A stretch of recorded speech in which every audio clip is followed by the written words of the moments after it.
Eu acho que existe um quê de formalização precoce muito excessiva nas lições que a gente dá para quem quer empreender. O mais importante para começar a empreender, para mim, é começar. Do jeito que for, como for, com a ideia que tem, do jeito que tem, sabendo que nem sempre funciona, sabendo que nem sempre dá certo. Mas tem que começar. Sem começar, não adianta. E fazer a coleção inteira de habilidades. Faz o MBA, faz não sei o quê, vai para o Vale do Silício, volta não sei o quê, conversa com o banco, não sei o quê, e papapá. Você já testou se você sabe fazer aquele negócio bem? Você já testou se você é bom naquilo mesmo? Você já fez... Não, e hoje em dia a gente vê muito isso acontecendo, né? Então, na época, foi dando certo por passos tortuosos. O nosso crescimento foi bem assim, não foi uma coisa bonita, não. É bonita a história. Fala, pessoal, sejam muito bem-vindos ao Audazes Podcast, podcast que reúne as maiores lideranças da saúde brasileira para contar suas histórias e dividir com você que está aí nos ouvindo os insights, as lições aprendidas, os acertos, os erros, para que você aplique na sua vida e comece a traçar uma trajetória de transformação dentro do mercado da saúde. Eu sou o Rômulo Rocha, médico, empresário e host aqui do Audazes, e eu tenho um enorme prazer de ter comigo aqui hoje ele, meu co-host, Dr. Michael Crespin, que além de meu conselheiro pessoal, é CEO, empresário, conselheiro, um grande nome dos negócios. Michael, seja muito bem-vindo. Obrigado, Dr. Rômulo Rocha. E obrigado a você que está nos assistindo pelo seu tempo, pela sua confiança. E é isso que nós prezamos aqui. Isso é tão precioso para nós que nós, na essência do Audazes, temos nos dedicado a trazer aqui a liderança, a maior liderança, a melhor liderança do mercado da saúde, que representa tanto para esse nosso país. Hoje, 9%, 10% do PIB, mas muito mais do que isso, né, Rômulo? A saúde no Brasil, ela que é a base de sustentação para todos os demais segmentos, para o bem-estar da nossa sociedade. Isso a gente leva muito a sério. Uma grande honra estar contigo aqui, parabéns pela iniciativa, e o nosso desejo é que você seja impactado com o que nós vamos tratar hoje. Eu tenho um conselho, Rômulo, para quem está nos assistindo. Bala, Michael. Você não pode perder um minuto, porque essa noite vai ser incrível. Aproveite. Excelente. Meus amigos, Audazes de todo o Brasil, nós falamos muito sério quando o Michael aqui diz que nós não é para perder nenhum minuto. É porque o meio mais fácil de você conseguir progredir é realmente adquirindo a experiência de quem já chegou lá, onde você quer chegar. Ou seja, você consegue aproveitar a experiência de outras pessoas e aproveitar os erros e acertos dela. E hoje nós temos o prazer imenso de ter aqui conosco o Sebastião Zanforlin. Sebastião é um grande empresário da saúde, né? Médico, ginecologista e obstetra. Ele é mestre pela Universidade Federal de São Paulo e fundador da Cetros Educação Médica. Se você é médico, é mais ou menos impossível, né? Quase impossível não conhecer a Cetros. E temos aqui o fundador dessa empresa incrível e vai ser um papo de excelente, de altíssimo nível. Sebastião, muito obrigado, seja muito bem-vindo aqui ao Audazes nessa noite. Que honra. Puxa, muito obrigado, digo eu. Estou extremamente honrado aqui estar no Audazes com vocês, o Rômulo, o Michael, muito bacana. E pela iniciativa de vocês, eu acho isso tão bacana. Pena que não tinha na época que eu comecei. Ia gostar muito. Ia gostar demais. Acho que vai ser um bate-papo bem bacana. Sensacional. Sebastião, para começar, a gente sempre gosta de perguntar para os convidados como que foi o começo na saúde, né? Como que foi o seu processo de você se descobrir, poxa, eu quero ser médico, quero ter essa profissão. É médico, tem médico na família, foi o primeiro médico. Como que foi na sua vida essa decisão de entrar para a saúde? Legal. Eu acho que essa decisão, ela deriva um pouco o que a gente vai ser depois, né, no progredir da nossa profissão, né? No meu caso, foi bem interessante. Eu tinha muita dúvida, meu pai é médico, e eu tinha muita dúvida se eu queria ser médico ou engenheiro. A minha dúvida era grande, mas eu sou da época de 1980, entrei na faculdade em 81. E nessa época, o Brasil vivia uma crise muito grande, acho que o pessoal, vocês não conhecem bem como era aquela crise econômica Hiperinflação. e tal, hiperinflação, saindo de um período de recessão e Estabilidade econômica, governamental também. Era assim, havia uma certa pobreza de mercado. E nessa época que tinha um engenheiro que virou suco e tal. E uma das coisas que mais me atraía na medicina e na engenharia era a complexidade. Só que a medicina tinha uma probabilidade muito maior de você ser autônomo. E isso, ter essa liberdade de trabalhar como um autônomo era alguma coisa que me atraía muito. E na engenharia, aquela época, hoje em dia mudou, mas aquela época, ou você ia trabalhar no mercado financeiro, ou você ia trabalhar dentro de uma indústria. Então, eu acabei optando por medicina. Então, até meus amigos eles fazem sempre uma gozação de que eu sou um engenheiro, não sou, na verdade, um médico, né? Porque a cabeça do médico, aquele médico raiz de consultório, etc., eu acho que eu nunca tive exatamente essa mentalidade. A minha ideia era um pouco mais abrangente. E aí eu resolvi fazer medicina sem ter uma... Eu sabia o que era ser médico, isso era bacana. Meu pai era médico, obstetra, nunca estava em casa. Então eu sabia bem o que era ser médico. E eu achava assim, fantástico ser médico. Muito chique, muito legal, uma perspectiva bacana. Podia ser autônomo, mas eu não sabia o que era fazer faculdade de medicina. E é outra coisa, né? Então, quem ainda não se formou provavelmente deve ter pessoas que estão ainda na graduação. É muito diferente você ser médico ou você ser aluno de medicina, né? Bastante diferente. E naquela época eu resolvi estudar medicina por conta disso. E foi interessante, foi um processo bem legal.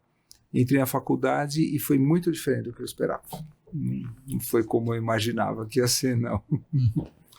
O que você imaginava que seria e como é que foi essa quebra de expectativa? Eu achei que a gente entrava na faculdade e teria contato assim, com aspectos de medicina. E eu fiz uma faculdade que era bastante acadêmica à época. Eu estudei em Ribeirão Preto, na USP, e a gente lá tinha um ciclo básico muito separado da parte clínica. Então, durante 4 anos, a gente praticamente não viu nada do que seria medicina. Viu todas as cadeiras, anatomia, histologia, etc. Nesse período, eu acho que serviu para formar uma base de conhecimento muito interessante, mas eu não conseguia ter uma perspectiva do que seria depois como profissional médico. E quando a gente começa o curso clínico, era no 4º ano a gente começava o curso clínico, no 5º para valer, chegou no 6º ano, e aí? O que você vai fazer da sua vida em sendo médico? Então, aquilo foi uma coisa que me angustiou um pouco. Eu não sabia exatamente o quê. Eu não gostava especialmente de nenhuma matéria mais que outra. Eu via assim, tinha pessoas que estavam apaixonadas ou pela pediatria. Pediatria é sempre apaixonado, né?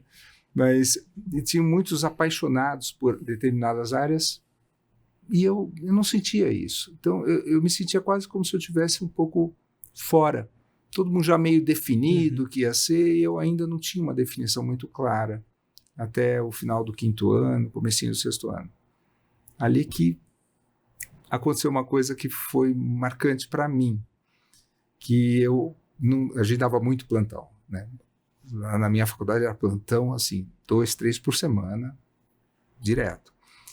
E num desses plantões, alguém acho que esqueceu um livro no quarto do plantonista, que era um livro de ultrassonografia.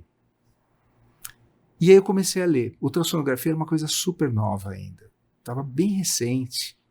Meu pai trabalhava com ultrassonografia já. Então ele era muito moderno, extremamente moderno. Eu conhecia isso, eu achava bacana. E eu comecei a ler o livro e comecei a ver que tinha as bases físicas, toda a parte um pouco de engenharia. Tinha engenharia. Que legal. Tinha engenharia. E a engenharia aplicada à medicina, à saúde, que usava tudo aquilo que eu tinha aprendido.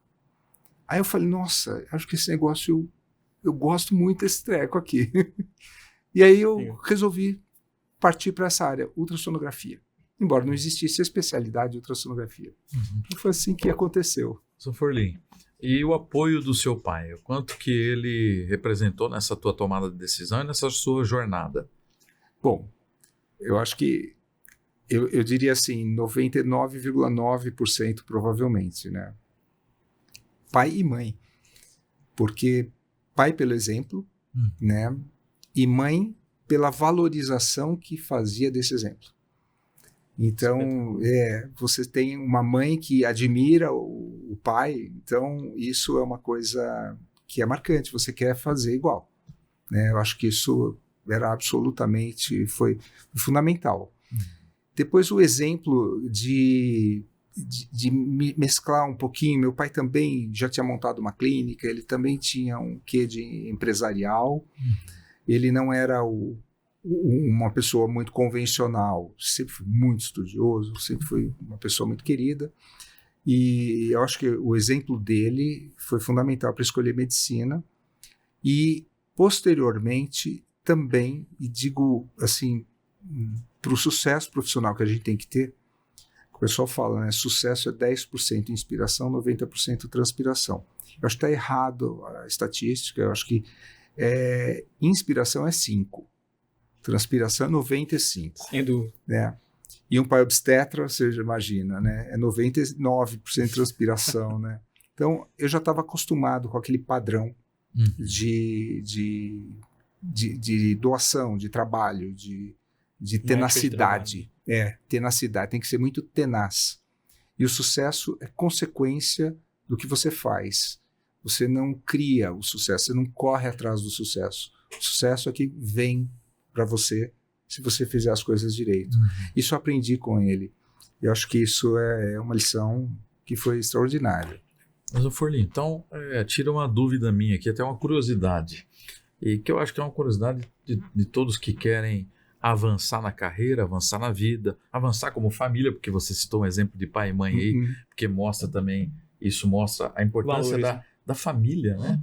Uma família estruturada, uma família que acompanha, que se valoriza, que agrega valor. Lindo ouvir falar sobre isso. Mas se você tiver que elencar 1, 2 ou 3 exemplos que fixaram você através do seu pai, das ações que ele fazia, você falou dessa entrega que ele tinha à profissão e aquilo que ele se comprometeu a fazer, mas 3, 1, 2 ou 3 disciplinas, algumas coisas que ele repetidamente fazia, que lhe chamava a atenção, que você aplicou na tua carreira. Tá. Para complicar aí a tua... Não complica não. Não. É que não soa bem para todo mundo que ouve, mas eu acho que é verdadeiro isso. Minha mãe sempre falava assim, o seu pai tem a profissão em primeiro lugar. A família vem em segundo. É interessante isso, porque ela sempre falou isso. Muito. Né? Então, e depois vem as outras coisas. Então, o segundo estava bem pertinho do primeiro, mas a profissão era o que o definia. Então, se perguntasse quem é o Sebastião Zanforlin, aliás, não tinha como escapar, o nome é o mesmo. Eu sou o filho. Tentei emplacar no meu filho, não deu. Minha mulher já não quis. Então, Neto, Sebastião Neto não teve chance. Mas esse sacerdócio é uma coisa que marcou sempre muito. Marcava muito. E isso foi muito positivo, eu como criança e filho, porque todas as vezes que ele tinha que se ausentar por conta de trabalho, fazer parto, vivia fazendo parto de noite, acordava cedo, ia operar, todos esses processos, eu não o sentia como algo, como perdendo o pai. Não, ao contrário. Estava ali a pessoa que estava cuidando da família, e ele estava cuidando da família desse jeito, que era o jeito dele, que era cuidar dos outros. Ele cuidava dos outros para poder cuidar da família. Então, sempre tive isso como um grande exemplo. Eu vou dar 2 pontos. E o segundo ponto foi outro muito interessante também, que é engraçado, porque na história da gente, quando a gente olha para trás, uma coisa que tinha menor importância, de repente foi um divisor de águas, né? Quando eu fiz vestibular, para o meu pai era assim, qualquer faculdade de medicina está ótimo. Qualquer uma, excelente. O importante é você depois se especializar, estudar e etc. E eu acho que eu surpreendi, porque eu fui bem no vestibular e eu consegui uma vaga em Ribeirão Preto. Entrei em 5 faculdades, e eu queria ficar onde eu morava em Santo André, e eu queria ficar perto, eu queria ficar por aqui. Tinha uma namorada, não queria me mudar. E naquela época, nem telefone a gente tinha, nem o fixo. Hoje em dia tem celular, mas as pessoas esquecem. Não tinha telefone. Você ficava, era carta. Você escrevia, não tinha fax, não tinha internet. Então, mudar para Ribeirão Preto era cortar quase a relação com a família. Era ver uma vez por meses. semana. Ou você vai na Telefônica e às 8 da noite, era caro, e esperava meia hora, 40 minutos para ser chamado a ligação. Então, realmente era quase como estudar hoje no exterior. Eu acho que era até mais. Sim. Era longe, de fato. E quando eu entrei lá, meu pai mudou completamente. Ele falou, não, você vai para lá, você vai para lá. Ele nunca tinha tido uma atitude assim autoritária, sabe? E eu, adolescente, tinha 17 anos, eu fiquei irado, né, com aquilo. Com namorada ainda, imagina. Não queria de jeito nenhum. Se era tudo igual, por que eu tinha que ir para longe? E eu acho que, vendo ele hoje, sendo pai, eu entendo perfeitamente. E eu acho que isso fez muita diferença. Não apenas pela qualidade da graduação que eu pude cursar, mas especialmente pelo fato de ter morado fora, ter saído de casa cedo. Eu acho que você ter essa oportunidade de cuidar da sua vida, ainda mais daquela forma que era realmente independente, isso ajuda a gente a enfrentar os desafios depois. E eu acho que isso foi fundamental. E ele falava para mim, você um dia vai me agradecer. E demorou muitos anos, tá? Mas Chegou. Um dia eu dei o braço a torcer e eu agradeci. Ele é responsável também pela resiliência, né? Espetacular. Você teve ali uma experiência, a gente chama de, quando fala com mentorando empresários, né, a gente fala de experiência de aceleração do amadurecimento, né? Porque cortou e você tem que se virar e não tem opção. E construir outros relacionamentos, aprender a morar sozinho, que com 17 anos é um baita desafio, né? Sebastião, é muito bacana você contar toda essa questão da graduação. Você, em seguida, foi para a residência de ginecologia, né? Porque não tinha especialidade de ultrassom, né? Isso, deixa eu explicar isso. Naquela época, eu tinha um professor na faculdade que era assim, famosíssimo em ultrassonografia, ele era o as da ultrassonografia, e ele tinha um curso que ele dava, durava um mês, e ensinava ultrassom. E eu fui conversar com ele, eu falei, olha, gostei demais desse negócio, queria fazer isso da minha vida. E ele me orientou, vá fazer ginecologia e obstetrícia. Aí eu pergunto, por que não radiologia, né? Ele falou, olha, 80%, 90% dos exames de ultrassom são em mulheres. Então, se você tiver uma base clínica, um conhecimento clínico, e depois aprender a técnica de diagnóstico, para você vai ser muito útil. A gente não sabia que o mundo ia mudar, né? Porque o mundo mudou e hoje a ultrassonografia em mulheres não representa mais esse percentual, muito menos. Mas, à época, foi um bom conselho. E aí, então, eu entrei na residência de ginecologia e obstetrícia para aprender ultrassom. Então, eu fiquei 2 anos, nada de ultrassom, só fazendo partos e cirurgias, e etc., atendimentos ginecológicos, para, quando eu terminasse, fazer o curso dele e aí começar a minha carreira. E é assim que eu fiz. Então, eu prestei a residência, entrei na residência em ginecologia e obstetrícia, cursei, fiz meu último parto na residência, e aí eu, em seguida, fiz um cursinho de 30 dias, imagina, a gente aprendia tudo em 30 dias. Era o dia inteiro, mas a gente aprendia tudo. E aí eu fiquei... Aí é a hora da verdade, né? Você chega no mercado, e agora, né? Agora eu sou desempregado. Saiu do hospital com a sua malinha, para onde eu vou agora? Aí eu ganhei o título, né? Desempregado. Aí surgiu a ideia, e eu achei isso foi muito, muito útil para mim, foi a ideia de aprender dentro de um ambiente controlado. Então, eu já tinha um certo, um bom relacionamento dentro do Departamento de Ginecologia e Obstetrícia, e eu sugeri ao departamento que a gente abrisse um ambulatório de ultrassonografia dentro do ambulatório de ginecologia e obstetrícia, porque a ultrassonografia tinha que fazer na radiologia, demorava, era difícil, não tinha vaga. Eu falei, vamos fazer aqui. Só que não tinha aparelho. Então eu consegui, de um colega que tinha comprado um aparelho portátil, fazer uma troca. Ele colocava o aparelho portátil no ambulatório e eu o ensinava a fazer ultrassom. Então nós ficamos 1 ano dessa forma, porque o departamento não tinha equipamento.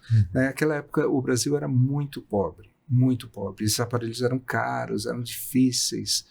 Então não existia esse insumo praticamente nos hospitais, e ainda mais no hospital público. E aí com essa troca, eu fiz essa troca, eu o ensinei e ele emprestou o aparelho e o departamento emprestou a salinha. E eu, com relacionamento com os professores, a gente conseguiu os pacientes. E foi espetacular, porque daí eu estava dentro do ambiente, eu fazia o exame, a paciente já internava, ou já fazia outros exames, ou operava, você já ficava sabendo o que tinha acertado, o que tinha errado. E eu, com isso, fui ensinando o colega, e ele emprestando, e a gente criou um círculo virtuoso de ganha-ganha para todo mundo. Legal. E aí eu entrei na pós-graduação lá, porque tinha interesse do departamento que continuasse o serviço mais tempo. Aí eles compraram um aparelho e aí nós ficamos mais tempo lá. Então, Sebastião, você estava falando desse começo de carreira, do ambulatório na faculdade, começar fazer um curso ali de ultrassom. Como que foi os seus primeiros passos como especialista? Dar os plantões, fazer agenda de pacientes, como foi esses primeiros passos do deixar de ser desempregado, né? Boa, vou contar a minha história inteira aqui, hein? Bom, para não me alongar muito, porque também senão o pessoal cansa. Então, eu estava nesse voluntariado, fiquei 1 ano, me mantinha com plantão, era médico do trabalho, né? Ganhava algum dinheiro fora e fiquei 1 ano de voluntário. E aí eu entrei na pós-graduação, comecei o mestrado, para ficar fazendo esse ambulatório, e foi instituído o serviço como oficial do departamento. E a gente ficou lá, fiquei mais 2 anos ali. No término desse processo, pouco antes de eu terminar, fazer a minha monografia, apresentar a minha monografia no mestrado, houve uma questão política ali no departamento, e eu precisei ser transferido para São Paulo, porque a minha pós-graduação era feita com ultrassonografia com Doppler colorido, que era um equipamento que só tinha aqui em São Paulo. Eu colhi todos os meus pacientes aqui em São Paulo, e quando eu fui defender a monografia, uma regra foi criada que teria que ter sido colhido os pacientes exclusivamente dentro do ambiente do hospital. Então eu fui transferido para a Unifesp, aqui.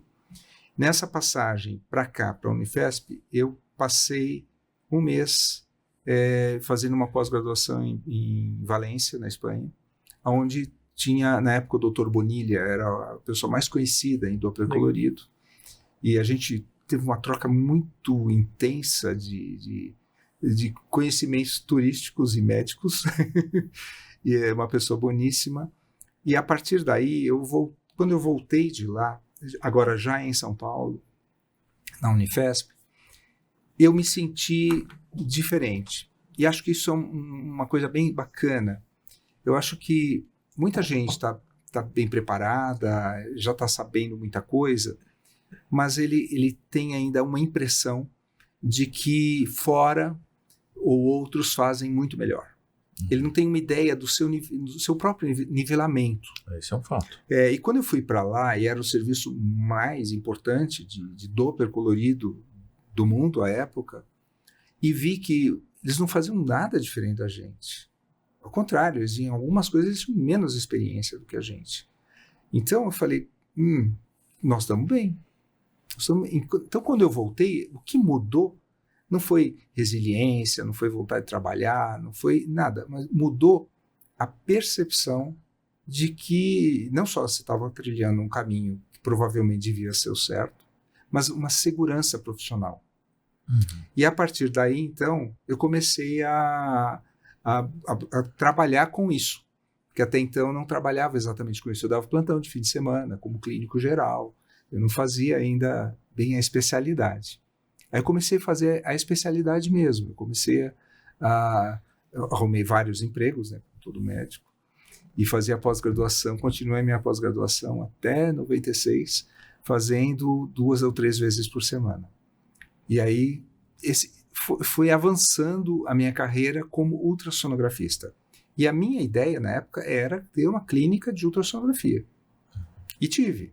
Chegamos a ter 5 unidades. A gente montou, junto com outros médicos, dentro de uma clínica, sempre terceirizando o serviço de ultrassom. Aí outros gostavam, queriam ter também, entravam em contato, a gente abria.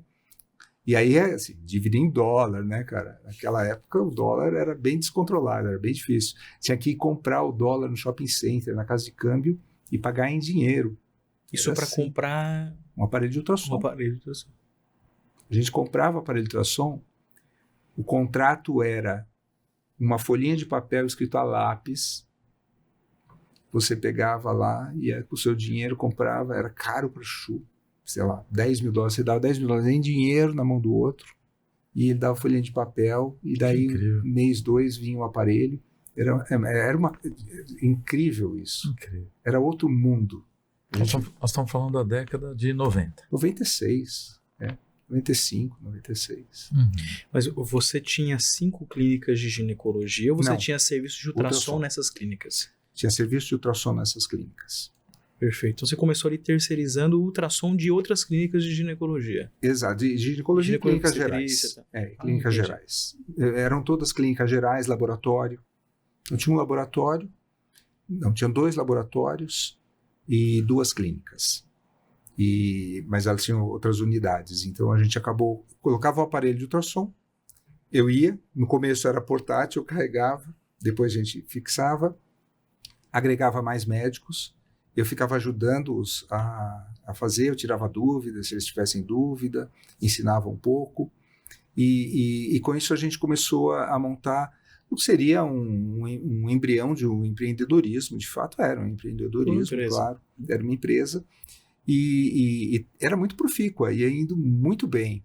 A gente tinha uma expectativa excelente por aí, até que, de repente, começou a dar vontade de ensinar, sabe? Eu gostava tanto daquele negócio, falando, não é possível que um outro médico não vá gostar, sabe? Quando você gosta tanto de uma coisa, você comeu num restaurante muito bom, você quer falar para o outro, vai comer também. Então, era isso, eu queria que todo mundo pudesse fazer aquilo. Uhum. E eu vi que eu gostava de ensinar mesmo, porque eu ia em todos os congressos, todos os cursos, eu não faltava num. Toda semana eu ia em 1 ou 2. Viajava, fazia tudo. Meu investimento era integral nisso, me preparando. E as minhas anotações não eram a matéria, não eram o conteúdo da palestra. Basicamente era assim, fazer um resumo antes de entrar no tópico, reavaliar, eu já ia anotando assim, como melhorar a didática da aula que eu estava recebendo. Incrível. Engraçado, né? Não sei por que eu fazia isso, mas eu fazia. Eu já tinha uma vontade de ensinar. Sentiu algo intuitivo em torno de sistematizar o conhecimento e transmitir. Tinha. Algo desse tipo. E claramente o interesse o Sebastião, fora do comum, né? Interesse. O Sebastião está também demonstrando uma disciplina no aprendizado muito grande. A gente sempre lembra aqui do Bernardinho, que diz que a vontade de treinar, né, ou a vontade de aprender, a gente poderia dizer, tem que ser maior do que a vontade de vencer. E essa vontade está claro nessa trajetória que você está contando, que você era muito dedicado e disciplinado, né, para o aprendizado. Como é que ficava a tua expectativa ou ambição financeira, Sebastião? É interessante essa pergunta, muito boa, viu? Muito interessante, você me fez pensar agora, Marco, porque eu realmente gostava tanto disso que eu nem pensava muito. Eu fazia meio sem pensar. Eu ia porque eu achava que tinha que ir. Eu ia porque precisava ir. Eu não podia deixar de ir num congresso, eu não podia deixar de ir num curso, eu não podia deixar de ver o professor que veio dos Estados Unidos ali, que vai falar alguma coisa diferente, que o livro dele, não sei o que, lá. Não tinha internet naquela época, né? Então, a gente tinha que ir atrás. E eu ia porque precisava. E a parte financeira, a demanda era mais baixa, porque eu era casado, minha mulher também trabalhava, ela é médica também, e eu não tinha filhos na época, e quando eu os tive, eles eram pequenos, demandavam um pouco. Eu não tinha essa grande ambição de trabalhar e ter muito dinheiro naquela época. E eu me sentia muito rico. É o que eu falava para minha esposa. Eu me sentia mais rico naquela época do que eu me sinto hoje. Porque eu não tinha zero medo na questão financeira. Que curioso isso. Porque você sabe que você tem capacidade de trabalho. Então, se precisar, você trabalha. Pouco custo. Faz também. Dinheiro. O dinheiro a gente faz, né? A gente cria o valor para o outro e recebe dinheiro. E eu tinha tanta certeza de que se eu preciso, eu vou lá e faço, que eu não pensava nessa questão. Agora, eu nunca tive um projeto, e isso foi bem interessante, eu nunca tive um projeto de sucesso, de obter sucesso, nem tive um projeto de obter dinheiro. O meu projeto era ficar muito bom naquele negócio. Então, o que você estava dizendo para a gente é que você tinha um plano empreendedor, você não foi atrás de um sonho, de um grande ganho, de montar uma grande instituição, foi muito do gosto, você tinha uma profunda afinidade, uma ambição, sua ambição era dominar aquilo, né? Isso. Era aprender tudo possível, tinha uma paixão muito grande pela área. Né? Eu acho que é exatamente isso, e aí eu até entendo aquele médico que ama tanto aquela especialidade que o negócio dele é entrar dentro de um hospital, por exemplo, você que fez neurocirurgia, o cara que quer fazer neurocirurgia, ele faz lá 14 horas de cirurgia e sai feliz. Sai feliz. E ele não quer saber se ele fez pelo convênio, pelo SUS, se fez particular, se ganhou muito, médio ou pouco. Ele fez porque ele precisa estar lá. Então, agora, não é que fosse zero essa parte. Obviamente, a gente quer ganhar dinheiro, obviamente, a gente quer ter uma vida boa. Obviamente, a gente sabe que fazendo as coisas direito, um dia você vai chegar lá. Então, não foi uma coisa completamente doação total, não. Agora, essa sensação de eu preciso abrir mais um lugar porque estão me pedindo e eu acho que dá. E se eu arrumar alguém e der uma supervisão e colocar o equipamento, dá certo. Eu tinha isso em mim. Era uma coisa que eu achava que eu precisava fazer. Então, esse empreendedorismo, e eu acho que isso veio de imitar meu pai. Meu pai abriu a clínica dele, ele teve consultório, ele começou no consultório, depois ele montou uma policlínica, ele foi sócio num hospital. Então, eu via que ele não parava. E eu falava assim, isso ele sempre teve razão, ele sempre falava assim, se você parar, o mundo anda, você fica para trás. Você não pode parar. E se você quiser avançar no mundo, você tem que ir mais rápido que o resto. Né? Esse é o único jeito. Ele até falava, o mundo é um círculo, o mercado é um círculo. Cada um ganha uma cunha. Um martelo e uma cunha. Você tem que achar um lugarzinho para enfiar a pontinha da sua cunha e aí é marretar. Quanto mais você enfiar a sua cunha, maior fatia você vai ter do mundo. Então, esse negócio de não parar, eu acho que vem daí, sabe? E eu acho que é um erro quem não sente isso entrar no empreendedorismo só por entrar. Porque talvez não fique feliz, talvez não se realize. Excelente. Agora, muita gente tem isso, né? E não está sabendo dar vazão. Você fala de essas pessoas que entram só pelo dinheiro não se realizam. Por que você entende que esse é um problema? Eu acho que... eu entendo pelo seguinte, mas isso é uma convicção só. Então talvez não tenha tanta importância, porque é uma visão pessoal. Mas eu acho que a gente colhe consequências. Se a gente luta pela consequência, a gente não está plantando o que precisa para obtê-la. Então, se eu quero maçã, eu tenho que plantar uma semente de maçã, né? Mas não adianta eu querer querer uma maçã de outro jeito. Esse é o único jeito. Então, para ter maçã, você precisa encontrar a semente certa, colocar no solo certo, na época certa, regar, esperar, cuidar. Um dia você vai ter maçã.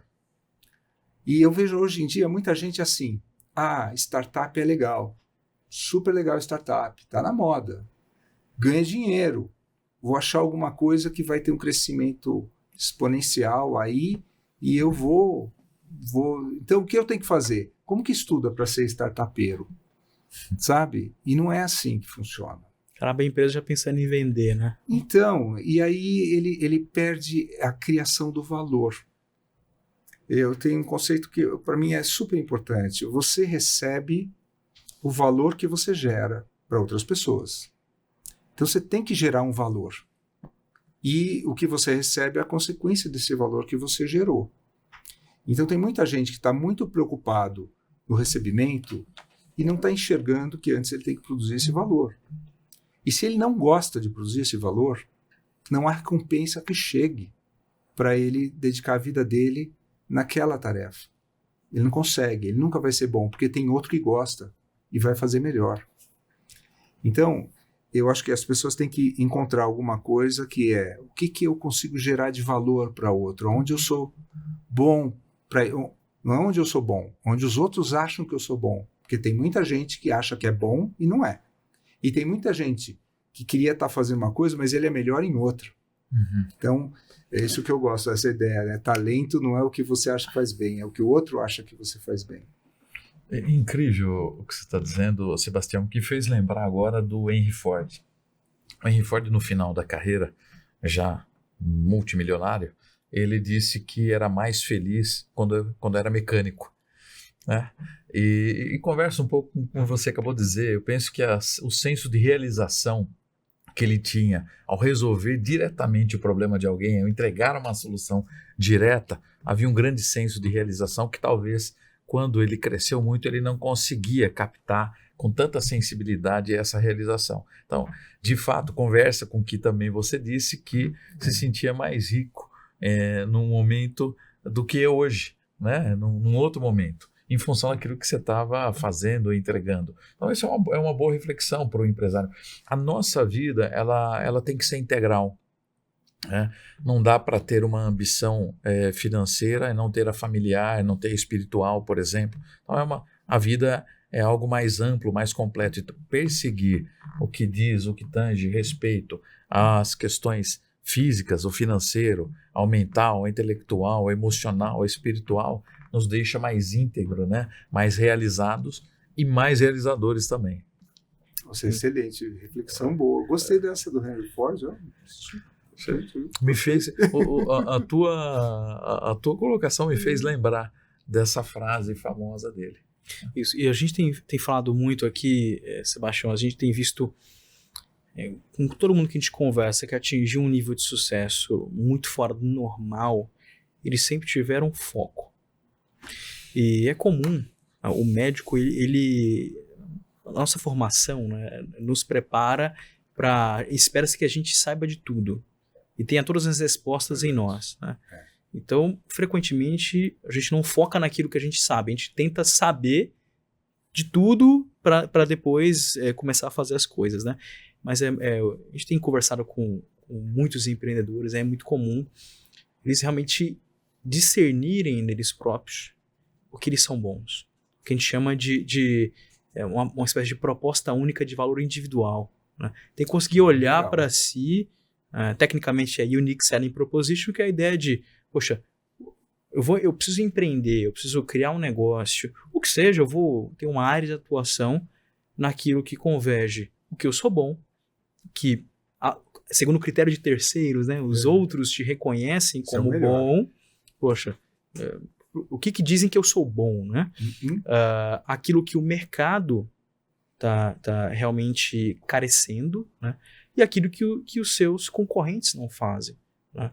Então, queria colocar para você o seguinte: o que você, nessa fase, que é a sua, digamos assim, a fase embrionária de empreendedor, o que você já tinha, você começava a discernir que eram tuas capacidades? Perfeito. Olha, eu pude perceber nesse período trabalhando mais, vou chamar de como médico, né, atendendo pacientes, que uma coisa que eu era diferente era como eu me preocupava em ensinar. Era uma preocupação. E eu era didático, até com o paciente, até com o colega que pediu o exame, eu ficava explicando para ele, olha, o exame que você poderia ter pedido talvez fosse esse, não esse. E isso, eu era bastante eficiente nessas conversas. O outro ponto que eu pude perceber é que eu tinha uma facilidade para espacialidade muito grande, maior do que a maior parte dos colegas. Então, eu interpretava a imagem mais fácil.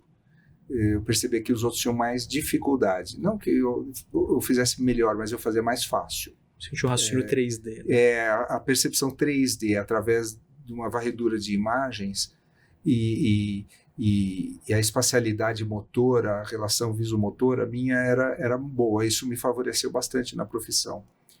E, sem dúvida nenhuma, eu tinha um pouco mais de tenacidade, eu não tenho dúvida, que a maioria.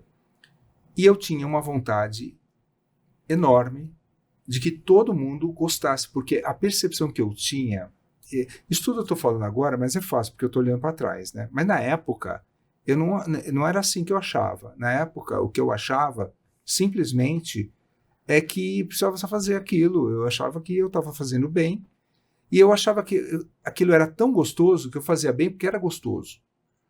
E era muito bacana aquilo. E era assim, o ápice da tecnologia da época. Imagine, era um computador trabalhando. Computador naquela época era uma coisa muito, muito sofisticada. Então você estava no pico da tecnologia com uma coisa fácil que dava um prazer enorme. Eu falei, eu tenho que contar isso para os meus colegas. Todo mundo tem que saber que dá para fazer, que não é difícil, que vai ser muito gostoso. Eu não percebia que era fácil para mim, era gostoso para mim, entende? Era uma certa prepotência eu achar que todo mundo tinha que saber fazer para ter prazer como eu tinha. Mas você encarou como uma missão, digamos assim. Eu encarei como uma missão. Fazer o mundo conhecer o ultrassom. Foi exatamente. Eu falei, eu tenho que pôr um aparelho de ultrassom na mão de cada ginecologista. Era essa a ideia. Fantástico. Eles precisam ver esse negócio. Muda o jeito de pensar a medicina e melhora. Então, foi exatamente isso. E por isso, eu falei, puxa, eu tinha tido experiência de fazer um curso, eu sabia toda a crítica de como ensinar, e eu comecei a fazer uma coisa que era assim, era um investimento meu, de tempo. Todo paciente que chegava com um caso mais complexo, eu tirava um monte de fotografia, armazenava, catalogava, estudava no livro, juntava o xerox do livro com a chapa, era chapa de raio-x que a gente batia naquela época. E isso era caro, saía do bolso, para poder ter material crítico para um dia montar um curso. Porque naquela época não tinha internet, os livros eram caríssimos, você não tinha outro jeito, senão você tem que ter atendido aquele caso para você poder ter um exemplo dele. Não tem outro jeito. Então, o grande começou a montar um atlas de ultrassom por conta. Assim. Exatamente. Tanto que depois eu tive várias publicações de livro, tudo, com esse material. Esse material durou anos. Virou tudo slide. E foi assim que a gente começou a montar a escola. Foi assim, com essa ideia. Quando chegou um material crítico suficientemente grande, eu comentei com o meu chefe na época, com um colega que era o dono do serviço onde eu fazia ultrassom, aqui em São Paulo, e ele falou para mim, você ganhou um sócio. Eu falei, o quê? Você ganhou um sócio, vamos abrir junto. Eu falei, então, vamos lá, vamos fazer, vamos tirar do papel, vamos tirar da ideia e começar. Sebastião, assim. eu queria abordar antes de você entrar nesse ponto que é espetacular, a gente está buscando aqui alguns padrões, né? Tá. E você, em várias ocasiões, você coloca ali como você sendo diferente, você tinha uma espécie de diferença do ambiente, né? E o teu comportamento como especialista recém-formado, ele era muito atípico, né? Você tinha um padrão de devoção e de vontade de aprender aquilo e, poxa, vai lá, começa a catalogar. As pessoas, quando alguém falava assim, poxa, Sebastião, por que você faz essas coisas? Alguém achava você assim, pô, esse cara é estranho, né? O cara vem aqui, cataloga negócio de paciente. Como que era isso, assim? Porque você desenvolveu, isso é uma característica muito legal, que você desenvolveu uma excelência naquilo que você fazia muito antes de que isso fosse uma oportunidade de negócio de fato para você. Isso é verdade. Então você buscou ser... É interessante, isso era por pura vontade. Né? Você tinha algo dentro de você, por pura vontade, e houve uma oportunidade que encontrou essa tua excelência, mas você desenvolveu ela. Né? Você já falou pra gente, já nos falou que isso era gosto, era vontade, né? Mas como que era você destoar tanto do ambiente, assim? Eu acho que a gente... Claro, nós estamos falando muito de mim, mas no ambiente a gente tinha muitos colegas excepcionais, muito bons, extremamente competentes e que faziam sua tarefa com um brilhantismo enorme. Então, eu não destoava tanto. Eu era, até, de certa forma, um novato, tinha até menos experiência, eu tinha um interesse um pouco diferente. Mas eu não sei se aparecia muito no ambiente essa diferença. Tirando o excesso de fotografias que eu fazia e depois eu tinha que pagar por elas. Eu acho que isso era mais uma questão de curiosidade individual. Eu acho que era tido assim. Não era tido tanto quanto uma pessoa que destoava. E, aliás, é uma preocupação que a gente tem que ter como médico, de estar sempre muito bem no nosso ambiente médico, no meio, né? Eu acho que a inteligência de ser um pouco distinto, mas não criar com isso anticorpos, eu acho que é fundamental para qualquer profissional em qualquer área. Tem que saber trabalhar em equipe a despeito de qualquer diferença que você tenha.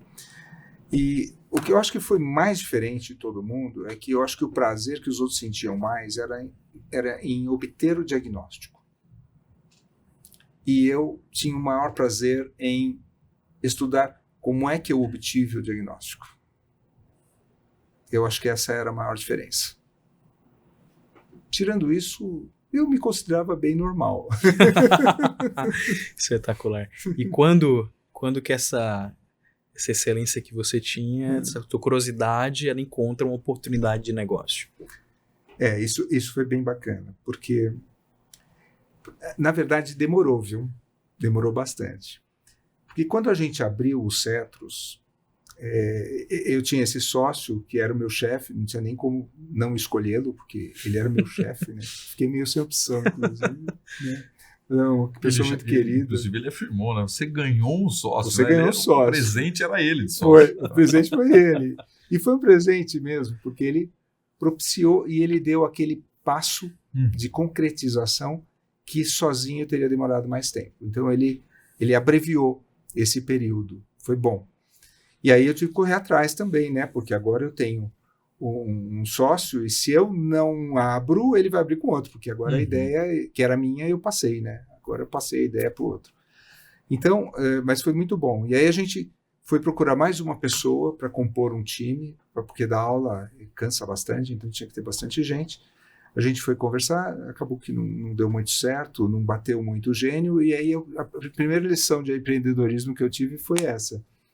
As pessoas têm que ser um pouco iguais para serem sócias.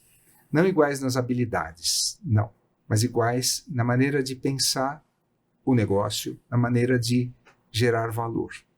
Se um é muito focado em ganhar dinheiro e o outro é muito focado em fazer o produto muito bom, não vai dar muito certo. Porque para ganhar mais dinheiro, o produto tem que ser mais barato e para ser mais barato não tem a qualidade. Então, você precisa ter um pouco de concatenação de valores para você ter um sócio. Ele tem que pensar parecido no valor. ele pode ter habilidades completamente diferentes. Um pode ser excelente para ganhar dinheiro, o outro pode ser excelente para fazer um produto de qualidade. Mas tem que ter o mesmo valor. Nós vamos criar o melhor produto que vai custar o mais caro e vai ganhar mais dinheiro. Aí tudo bem, nós estamos falando igual. Agora, se eu quiser fazer um produto mais barato para vender um monte e ganhar dinheiro, e o outro quer fazer um produto ótimo para vender pouco e caro, não funciona. Então, precisa ter identidade. E a gente já viu de cara que um sócio não ia ter identidade. Aí então a gente cortou rápido no começo, antes de começar, fomos atrás de outro sócio, que é o meu sócio de 27 anos, que é um colega, o Cláudio. Ele estudou na mesma faculdade, ele fez a mesma trajetória, e ele tem uma diferença em relação a mim muito útil. Tudo fácil de falar agora. Na época a gente nem percebia isso. Foi acontecendo, sim, foi acontecendo. Mas ele é médico como na acepção. Eu era um engenheiro e ele era um médico. A verdade era essa. E ele é mais acadêmico, de fato, extremamente estudioso, uma pessoa focada em ser médico, não queria largar de cara ginecologia e obstetrícia, queria estar ligado à faculdade, eu já queria estar fora da faculdade, eu achava que a faculdade me amarrava. Então ele tinha uma visão assim, um pouco diferente, que foi, ao longo do tempo, extremamente útil no nosso negócio. E aí a gente abriu os Cetros numa casinha emprestada por um médico que era meu cliente. Ele mandava os exames de ultrassom dele para mim. E ele encaminhava os pacientes, e ele soube que a gente ia montar um curso. Ele falou: empresto a minha casa, enquanto não ficar pronto aí o conjunto comercial do seu sócio, que era o meu chefe. Ele tinha um conjunto comercial. Enquanto não ficava pronto, ele emprestou a casa dele. Conseguimos um monte de aparelho de ultrassom emprestado de uma empresa que estava vindo da China para começar a vender no Brasil. Da China não, da Coreia, para vender no Brasil. E aí, com aparelho emprestado, com casa emprestada, a gente começou. Foi um investimento mínimo. E começou assim, uma semana de curso, e parar o trabalho, fecha a agenda, fica sem ganhar, e aí vai lá dar aula. Vai dar aula, fim de semana, pegava o fim de semana inteiro, queria nem saber, dar aula, uma vez por mês, depois 2. Aí começou assim, sem nenhum interesse em fazer um negócio que desse dinheiro e substituísse o consultório. Nem. Você criou, seria um negócio paralelo. Era um hobby. Era um hobby. Sensacional. Essa é uma lição incrível aqui que o Sebastião compartilhou e que vale uma reflexão, inclusive para a nossa audiência. É muito comum as pessoas falarem, aliás, há uma frase famosa, Sebastião, que todos nós já ouvimos, que se você quer ir mais rápido, vá sozinho.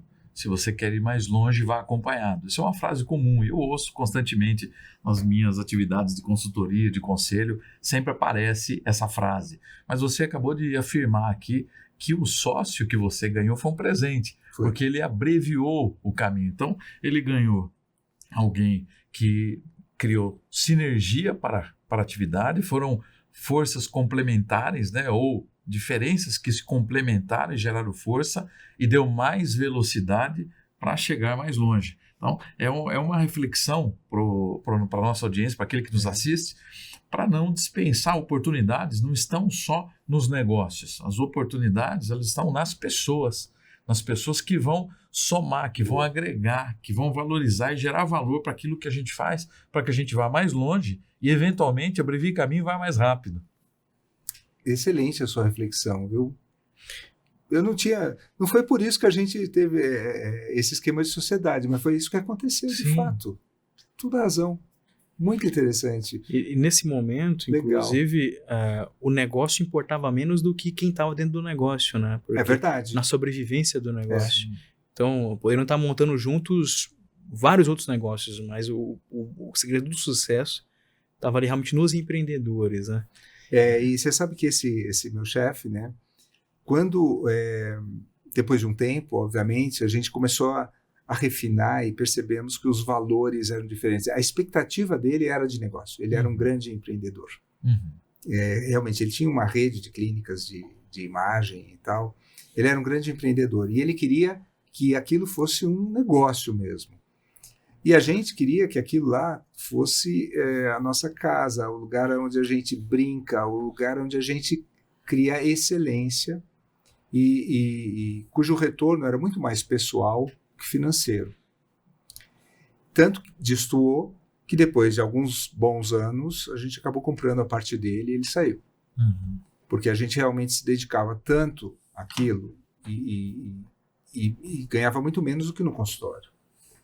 Então, não era o melhor caminho para ganhar dinheiro. Não Você era. teve que pagar um preço Porém, por um bom tempo. Sim. Mas eu não encarava que eu estava pagando um preço. Ao contrário, quando você tem um hobby que você gosta muito e ele ainda rende... Já pensou se você, por exemplo, gosta... Vamos pegar um esporte bem diferente. Você gosta de esquiar. E você consegue 3 meses por ano fechar o teu negócio de médico e ir lá e ainda ganhar por isso? Essa era a conta que estava na tua cabeça, né? Era isso que eu tinha na cabeça. É como se eu jogasse futebol, eu gosto de jogar futebol, não sei o quê. Eu fecho o consultório, eu vou, jogo futebol, ganho metade, mas eu estou ganhando. Uhum. E estou fazendo só o que eu gosto. Então, era muito bom, era muito agradável. E, assim, o sucesso foi inacreditável. Não financeiro, tá? Mas o sucesso de geração de valor à época. Isso se refere a no primeiro alunos. mês, nós enchemos todos os cursos de um ano. Uhum. Uau. Então, foi assim, incrível. Sebastião, quando você fala dessa geração de valor e que isso foi incrível, será que nós podemos traduzir e refletir um pouco que esse também pode ser um crescimento para baixo? Porque é difícil para o empreendedor, nós sempre que empreendemos, nós estamos pensando no futuro, estamos pensando num crescimento para cima, eu quero subir um prédio. E poucos empreendedores, empresários, gestores, eles falam do crescimento para baixo, da construção do alicerce, nas tentativas, acertos, erros, aprendizados que permitem um alicerce sólido no que diz respeito ao produto, no que diz respeito a relações com societárias, no que diz respeito ao cliente, quer dizer, um alicerce sólido que permita aos próximos investimentos crescer para cima, de fato, sobre o prédio. Então, você enxerga que essa experiência, essa tua experiência, também não foi uma construção de alicerce? Acho que sim. Acho não, foi.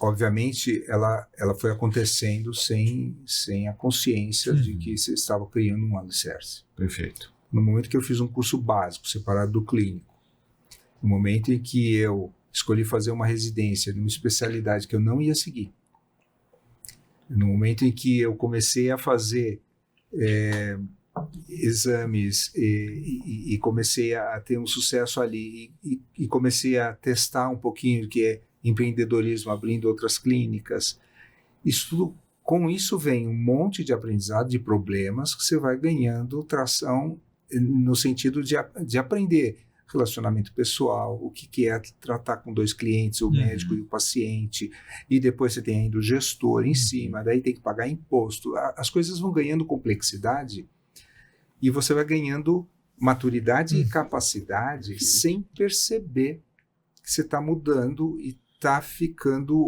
construindo esse tal alicerce. Agora, é mais fácil quando o mercado é carente de uma solução que ainda não existe. Então, mesmo fazendo errado, ou meio certo, se aquilo é muito necessário, o sucesso vem mesmo que você não esteja preparado. E daí você constrói o alicerce mais adiante. Então, eu posso ver de várias formas. Eu posso ver que eu construí um alicerce fazendo muitas atividades muito diferentes, não era um foco, o foco no fundo ele não era identificado, e eu fui tendo uma carreira que foi me agregando habilidades que eram um alicerce. Agora, quando eu olho hoje, as aulas que a gente dava no começo, quando abriu, e a infraestrutura que a gente oferecia, era uma vergonha, sabe? Era uma vergonha. Era muito ruim, perto do que a gente conseguiu oferecer depois. Então, eu tive a oportunidade, por conta da carência do mercado, eu dei sorte de estar naquela época, de poder criar um pouco da base do meu aprendizado num momento ainda onde o mercado era carente. E eu tive uma certa, vamos dizer assim, uma certa facilidade de movimento, porque tinha pouca concorrência. E, de fato, tinha muito pouca concorrência. E a gente foi esperto, sabe? Porque médico é difícil, né? Quando você olha o outro brilhando, antes que você consiga brilhar, às vezes o mais fácil é apagar o brilho do outro, né? Então, a gente tem que tomar cuidado, né? Então, a gente teve esse cuidado no começo, sabe? A gente era desconhecido, a gente era super novo, eu tinha 32 anos. A gente ia dar aula com aquela cara de novo, e tinham os grandes professores, né, dos grandes serviços, etc. E a gente não era ninguém. E a gente estava lá se propondo a ensinar. Então a gente era meio low profile, não aparecia muito, não fazia muita propaganda, não tentava concorrer a nenhum cargo de nenhuma sociedade, não ficava entrando nas faculdades e tentar criar polêmica, não ficava comentando sobre erros e acertos dos outros. A gente teve esse cuidado de ser bastante low profile, porque a gente não queria, enquanto a gente não fosse muito sólido, agredir ninguém. Então a ideia era passar meio desapercebido. Tava bom, para nós tava ótimo. Criando excelência e maturidade. E a gente achava que era muito bom. E eu acho que a gente era melhor que os outros. Mas a gente não era muito bom, a gente só era melhor que os outros. Só que foi o suficiente. Que bom. Tivemos sorte. E o que você falou em relação a... Você era melhor que os outros, então, para o cliente, acabou, é o melhor. Então, porque o parâmetro é o que está disponível. Exato. Né? É interessante porque você, basicamente, você colocou para a gente que quando você inova, quando você traz uma solução que o mercado é carente, você tem mais espaço para errar. Verdade. E tem mais tolerância, porque o teu cliente vai ter, eventualmente, mais paciência, você vai ter condições, às vezes, de ter ineficiências do começo, né? Mas é muito interessante o que você falou, Sebastião, porque você foi criando, ainda que intuitivamente, era um hobby, era algo que você estava fazendo aí pelo gosto, realmente, pela vontade, mas você estava aprendendo, como você falou, pagar imposto, contratar, demitir, fazer produto, vender. Eu queria trazer para o horizonte, e eu estou muito curioso nisso, como que você, numa época, sendo low profile, não tendo nenhuma instituição vinculada a uma instituição grande, sem internet, sem Instagram, sem tráfego pago, sem e-mail, como você conseguiu os primeiros alunos? Tá. Como que essas agendas, eu tô maluco aqui, porque a gente tem que achar o segredo. Como que essa agenda de 1 ano foi preenchida tão rápido? Pergunta inteligente. Boa pergunta. A gente tem hoje toda a parte eletrônica e tal, a gente esquece uma que já está ficando bem antiquada, que é o e-mail, né? Os e-mails é o correio eletrônico, mas antes do correio eletrônico tinha o correio físico. Então foi desse jeito. Mala direta? Correio físico. Mala direta. Então, como é que a gente fez? A gente fez o seguinte, a gente pegou o nosso investimento, que hoje seria uns 30 mil reais, alguma coisa equivalente, que foi tudo que a gente pôs para abrir o negócio. A gente pegou metade desse dinheiro, um pouco foi para a reforma da salinha comercial e equipar umas macas de madeira e tal. E a outra metade, a gente comprou uma mala direta da indústria farmacêutica, que naquela época era muito forte. Aquisição de leads, né? Não chegava a ser um lead, hoje a gente chama de lead. Endereço, né? Era só o endereço, o nome e endereço. Mas como a indústria farmacêutica era muito forte, e a gente conhecia um diretor de uma indústria farmacêutica, e a gente conseguiu uma mala direta deles. E aí ele já vinha impresso, porque eles mandavam impressos nos adesivos para você não copiar. Mas é o que a gente fez, obviamente, xerocou tudo, depois digitou isso aí. A gente tinha uma mala direta com 20 mil nomes. Então, a gente mandou fazer um folheto muito bonito, lindo, aliás, para a época, maravilhoso, né? Muito caprichado, com 4 cores, papel gloss e tal, custou caro, foi o grande investimento que a gente fez, foi esse. E mandou. E tinha uma secretária para anotar os telefonemas. E aí começou a ter ligação, marcou, primeiro curso, cheio. Segundo curso, cheio. Aí os alunos saíam, sim. A gente tinha a avaliação e era assim, 10, 10, 10, 10, 10, 10, 10, 10, 10. Todos os termos, em tudo. A gente, até agora, 27 anos atrás, o nosso NPS era de 93. Nem existia NPS, não tinha nada disso, né? Mas a gente fazia, era assim, eles saíam apaixonados e voltavam. Mandavam outros e voltavam. Então, ali, a gente percebeu que ali não era um hobby, a gente passou a ter uma obrigação para com eles. E aí a gente fez uma coisa muito bacana, que eu acho que foi legal. A gente começou, já que eu não tinha mais que 12 lugares, era o que eu tinha, 12 lugares, e eu precisava trabalhar também para ganhar dinheiro, né? Não tinha jeito. O que a gente fez? A gente tinha um limite de vagas e a gente começou a testar subir o preço. E o preço foi subindo, até começar a equilibrar um pouco demanda com preço. Então, aí é que a gente começou a poder crescer, porque daí começou a ter um excedente de recurso. E esse excedente de recurso, isso foi rápido, tá? Assim, no primeiro ano isso já aconteceu.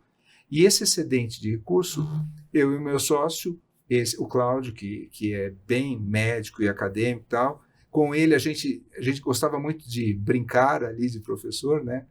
A gente montou uma escola para a gente. E a gente queria investir todo o lucro na empresa.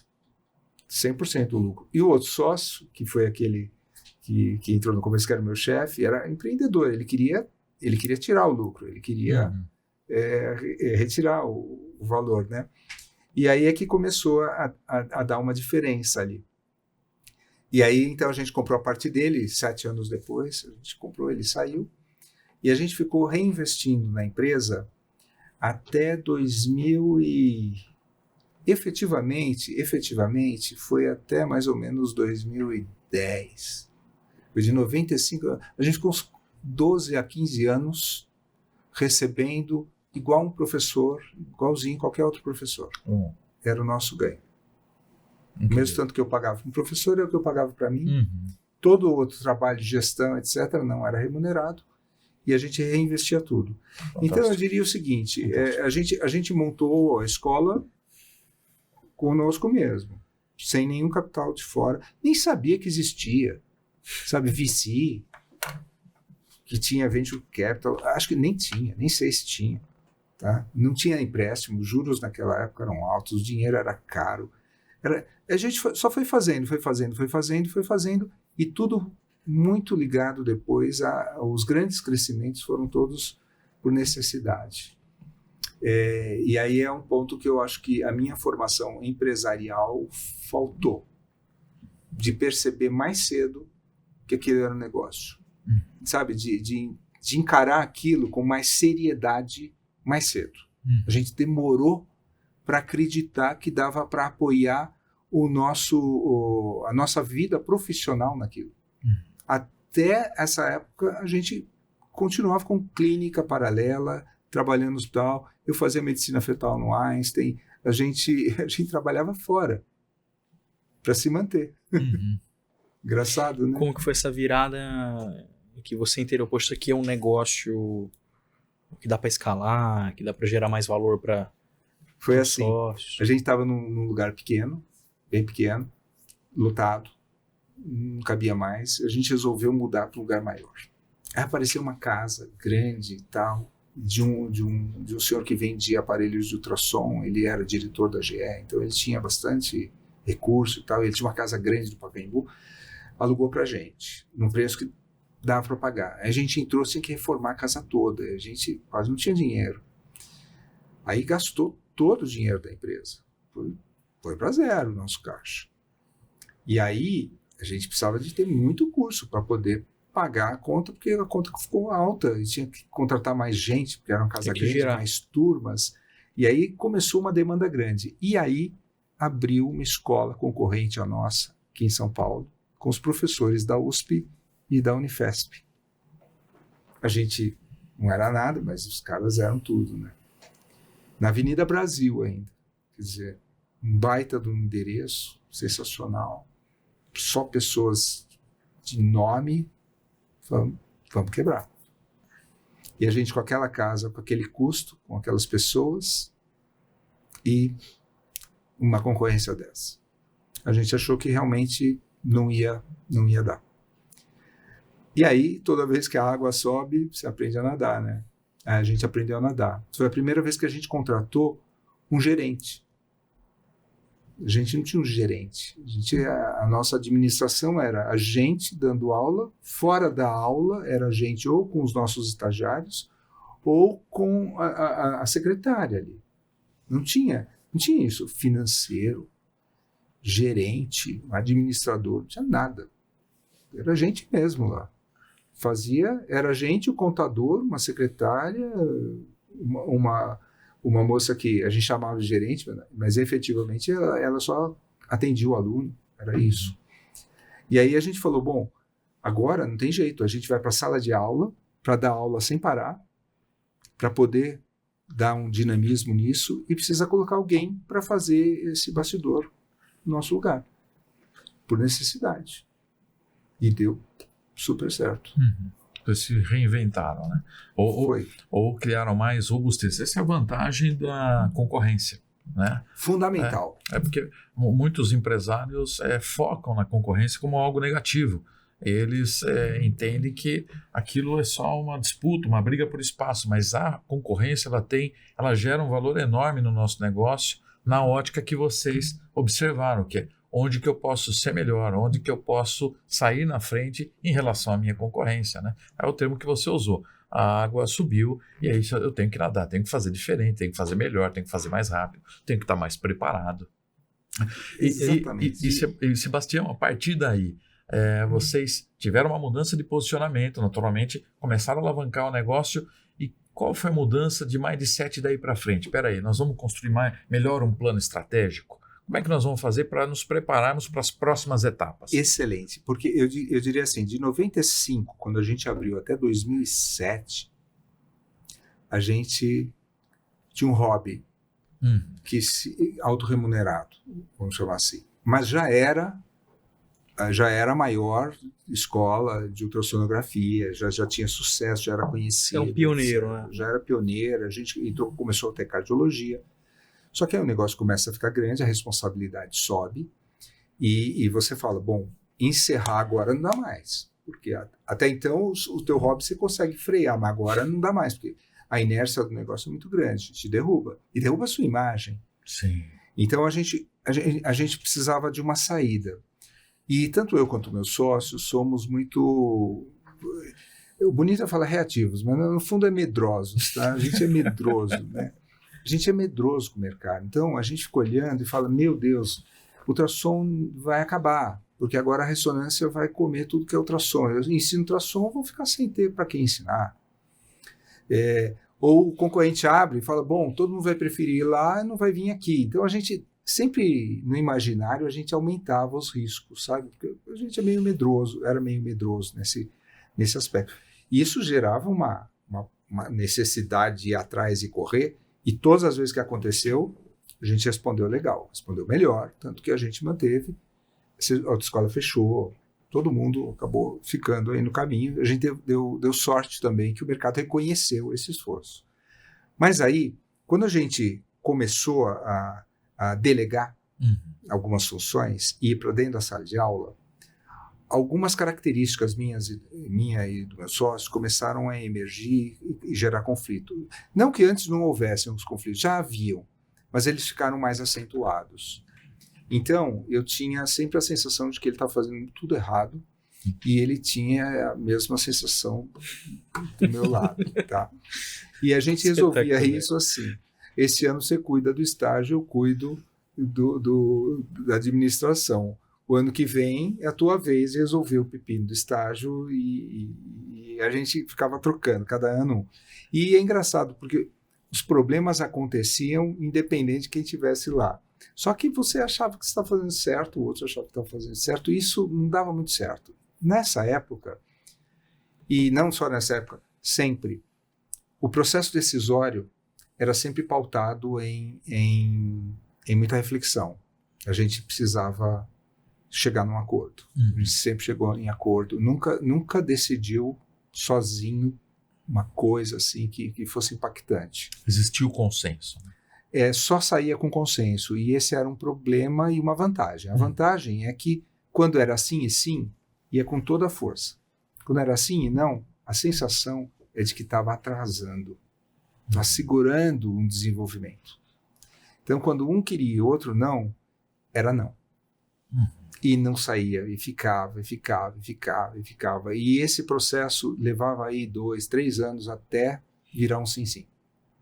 Porque a percepção de mundo, a visão de negócio, de mundo, de mercado, de cliente era diferente. E a gente tinha certeza de que a visão individual de cada um era certa, né? Então, e aí o não era fácil, o sim era fácil, mas o sim e não, que começou a ser mais frequente, começou a incomodar. E a gente contratou um conselheiro. Não foi um conselheiro, foi um consultor. Mas ele foi conselheiro. Mas não é conselheiro, mas não é de negócio, que você não. brifou o homem aqui antes do podcast. É que o Michael é conselheiro, né? Sim. E eu tava com essa pergunta aqui na ponta da língua, falando, poxa, quem que vai dirimir essa situação? Né? Quem que vai ajustar o consenso? Mas muito então, bom. é que a gente não sabia, na época que a gente chamou, era um consultor de negócios, a gente não sabia que o nosso problema não era exatamente o negócio, o nosso problema era a gente. A gente achava que o problema era o negócio, não era a gente. Incrível. E ele foi um terapeuta de empresas.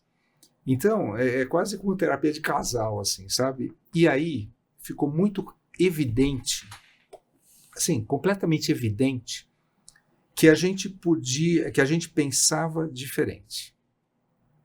Completamente. E aí, entendendo o porquê ele pensava de um jeito e porquê eu pensava do outro, eu conseguia, de alguma maneira, entender o ponto de vista dele. Isso só foi possível porque teve um terceiro que permitia a gente brigar sem haver cisão. Porque até então, você pode brigar, mas sociedade, a gente tem que ter um cuidado, né? Mas com um terceiro mediando ali, não. Ele falava, deixa o outro falar. Então você acha isso dele? Ah, é? E por quê? E com o que você responderia? E como foi? E ele fez isso. Terapia de casal mesmo. E a gente aprendeu como o outro pensa. E mesmo não concordando, a gente começou a ter um relacionamento incomparavelmente melhor. Porque vocês tinham uma mesa aberta, exposta, você não saía dali e levava um problema para casa, não saía magoado, ofendido. A questão era aberta, exposta ali na mesa. Resolvia. E não que não houvesse um pouco de sentimentos carregados que de vez em quando a gente carrega, mas pelo menos você entendia, né? Isso faz uma diferença. E você começa a valorizar o teu sócio e valorizar a diferença.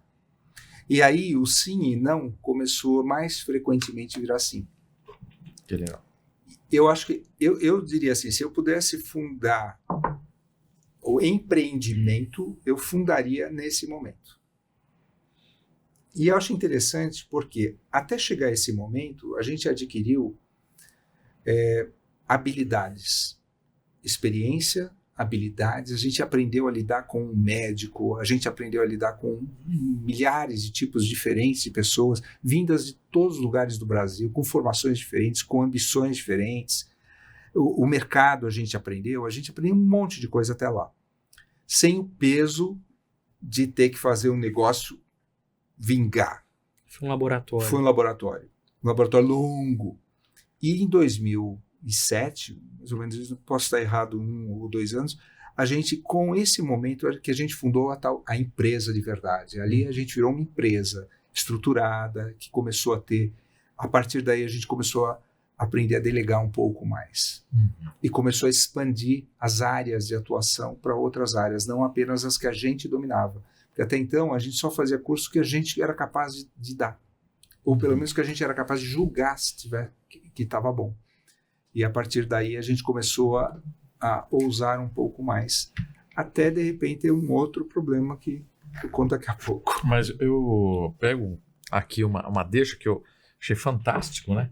Porque enquanto você e Sebastião não tinham um conselheiro, um consultor para apoiá-los, eram os dois. Então vocês tinham uma definição de papéis, né? Vocês deixavam claro para aquele ano fiscal, aquele período, quem cuidaria do quê, né? E isso é importante para uma empresa que está começando, está nascendo agora, para alguém da nossa audiência que está no início do seu projeto, nem sempre ele vai poder embarcar um consultor, um conselheiro no negócio, mas ele pode, né, Rômulo? Ele pode separar as atividades de forma clara, conforme a habilidade, a visão de cada um, para poder minimizar alguns impactos de conflito. Isso é muito interessante. Depois vocês vão para uma consultoria que se torna um conselho.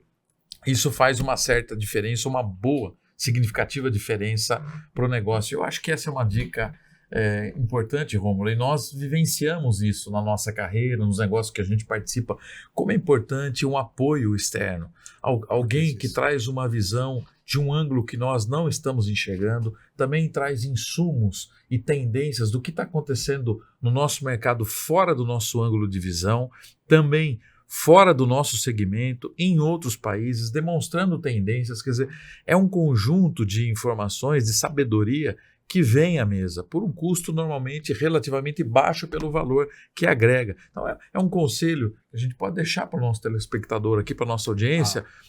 Procure um agente externo, é alguém também que vai observar o ponto cego, aquilo que nós na direção não estamos vendo. E alguém de fora facilmente enxerga, né? Então, é uma grande sabedoria, eu penso que aqui é uma grande dica. E aí vocês partem para uma lição também que eu considero, aqui também como consultor, considero preciosa, que é delegar e saber delegar. E isso eu queria mergulhar um pouquinho mais. Como é que vocês trabalharam esse processo de delegação? Deixar para alguém aquilo que eu faço. Vocês mapearam a habilidade? Como é que vocês fizeram isso? Mas eu queria, inclusive, estender um pouquinho a pergunta no seguinte sentido.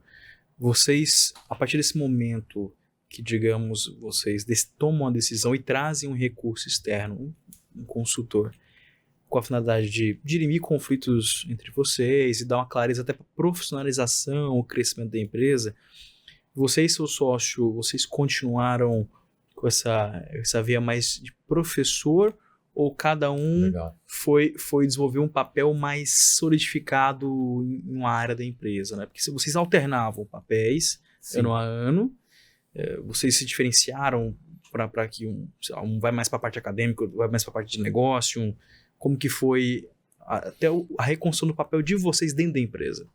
Excelente. Bom, primeiro deixar mais claro que quando a gente chamou o conselheiro, na verdade o consultor, era para ajudar a escolher outros produtos para aumentar o faturamento. Não tinha nada a ver com o relacionamento. A gente não sabia que tinha essa possibilidade de resolver conflitos internos com uma mediação. Incrível. Foi um efeito secundário muito bom que o Wagner trouxe para a gente. Ele foi uma pessoa assim, muito querida, porque ele trouxe isso para a gente. E a gente percebeu o quanto nós éramos o gargalo do crescimento, efetivamente. O nosso comportamento era o gargalo. Mas foi um efeito colateral.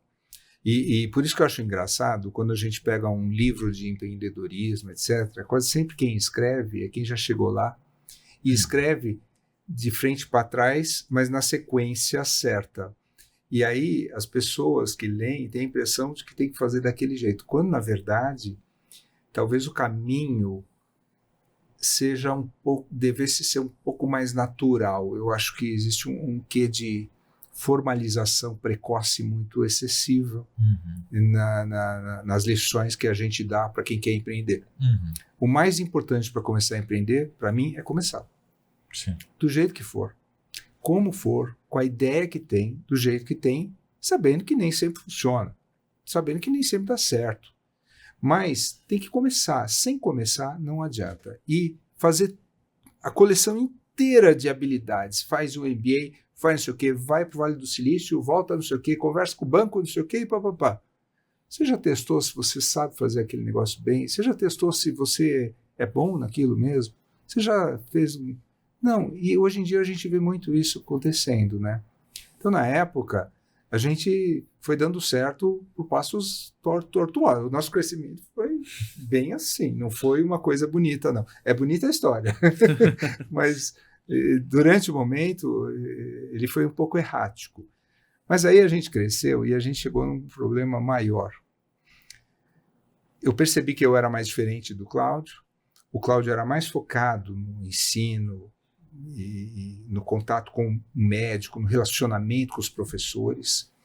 E eu era mais interessado na infraestrutura, eu era muito mais interessado nos detalhes, eu era mais interessado na estratégia de crescimento, de lançamento de novas coisas. Então, a gente começou a ter uma divisão agora de papéis, que até então a gente não era capaz de ter.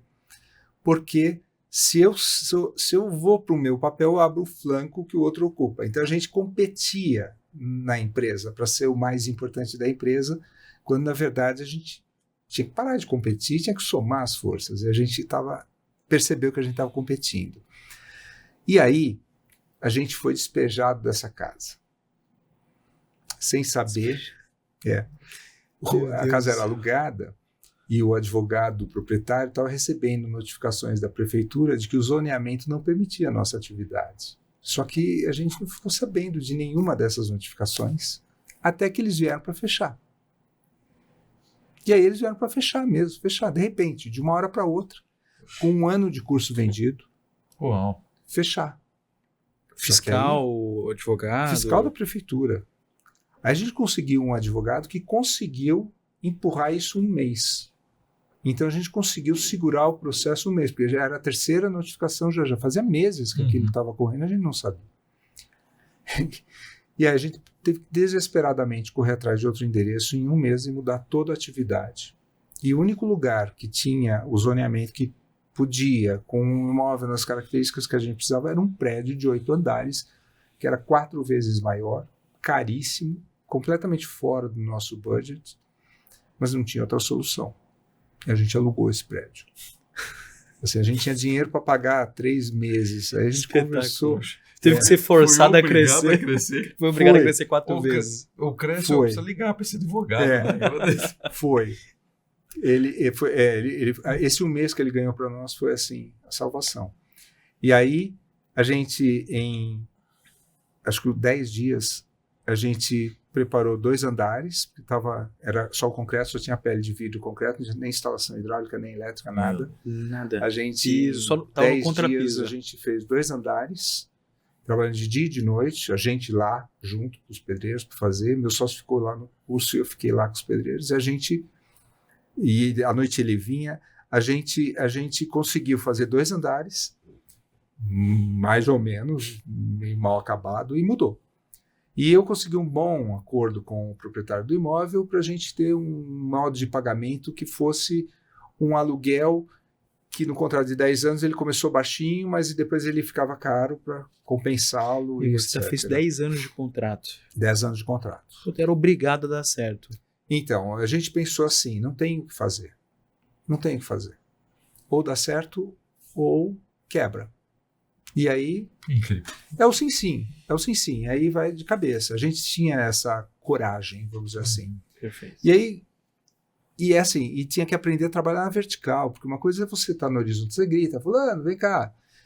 É fácil. Agora, pega o elevador, subir paciente, a gente atendia 100, 200 pacientes, cada um subindo para entrar no box. Uma logística, muito mais funcionário, tinha que ter portaria, tinha que ter segurança, tinha que ter... Uma bagunça, foi um grande aprendizado. Só que teve uma coisa que a gente não esperava. E aí acho que é uma lição legal para quem empreende, sabe? A gente é muito bom para enxergar o nosso momento. E às vezes a gente não é muito bom para enxergar como seria o nosso momento, ou como será o nosso momento um pouquinho à frente. E às vezes o que parece que vai ser muito caro não é nada. Então, por exemplo, esse consultor, quando a gente contratou, Nossa, a gente achava que ele cobrava um absurdo. Um absurdo, muito mais do que a gente dando aula. Ele cobrava muito mais. Mas se eu tivesse imaginado que ele ia plantar lá uma semente, que daqui a 5 anos ia estar num tamanho enorme, que o custo dele foi irrisório. Foi uma sementinha, foi nada. E isso que a gente foi vendo ao longo do tempo, que o investimento que valia a pena ter, que tem que pagar caro mesmo, é gente. Gente boa. Aí você não pode economizar. Você tem que ter gente boa do seu lado. Sabe? E parece que é caro. E se não parecer que é caro, eu acho que tá errado. Não vai dar certo. Tem que parecer caro, tem que ser caro, porque só esse cara é capaz de te tirar de um lugar e te deixar no outro lugar onde ele ficou barato. Sabe? Nossa. Isso é assim, você que está assistindo a gente, olha, pensa bem, faz a conta lá na frente, aí vale a pena. Fantástico. Você está quebrando um paradigma do empreendedor brasileiro. Porque ele quer economizar. Exato. Ele acha que tem que ter o empreendedor típico contrata um monte de estagiário, ele quer pagar o mínimo possível. E o Sebastião está dizendo aqui, se não parecer caro, se não for caro, você tem que repensar. Né? Porque a entrega pode sacrificar o negócio. Sim. Né? E não o caixa naquele momento. Incrível. Não, gente boa não é barata. Sim. Não tem jeito. Porque ela tem uma bagagem, tem experiência, tem um preparo, né, para poder fazer uma entrega. Excepcional, Sebastião, contribuição. Você sabe, eu nunca me arrependi de contratar gente muito cara, mas eu me arrependi inúmeras vezes de ter contratado gente que não era cara. Saiu mais caro.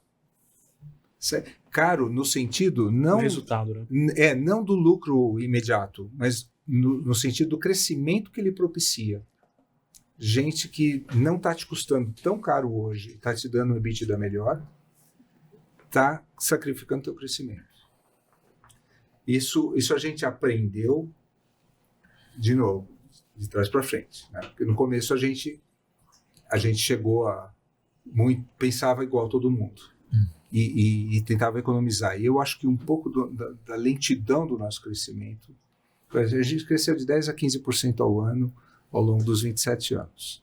Então, não foi exponencial, como o pessoal gosta de falar hoje em dia, mas eu acho que tem muita gente que também está amarrado num paradigma errado, de que o crescimento tem que ser exponencial. Não tem. Uma startup que você recebe investimento externo tem que ser exponencial. Porque ela tem que crescer para pagar esse dinheiro e render para você. Senão você trabalhou de graça para o outro.